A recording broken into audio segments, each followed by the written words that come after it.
গ্রামের এক গরিব কুটুরে ছিল।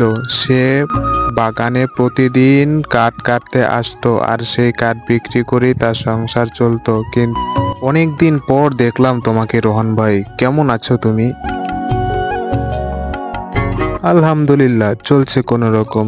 আপনি কেমন আছেন? হ্যাঁ, ভালো আছি। কি ব্যাপার রোহন ভাই, আজকে দেখি খালি হাতে ফিরে যাচ্ছ?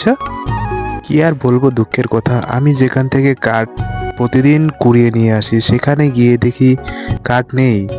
এমন হতে পারে আমি যাওয়ার আগে অন্য কেউ কেটে নিয়েছে, তাই আজকে আমার কপালে কাঠ জুটেনি। ঠিক আছে রোহান ভাই, এটা নিয়ে চিন্তা করতে হবে না। উপরওয়ালা তোমার কপালে যেটা লিখেছে সেটাই হবে। এমনও হতে পারে আগামী দিনে তোমার জন্য ভালো কিছু অপেক্ষা করে আছে। এই শুনে কুটুরে মন খারাপ করতে করতে বাড়িতে ফিরে আসে। কি ব্যাপার, আজকে দেখি তুমি এত উদাস হয়ে আছো কেন? কিছু হয়েছে তোমার? কি আর বলবো, আজকে যখন আমি কাঠ কাটতে যাই সেখানে গিয়ে দেখি অন্য কেউ কাঠ কেটে নিয়েছে। চিন্তা করো না সোনা, তুমি দেখো কালকে তুমি বেশি করে কাঠ আনতে পারবে।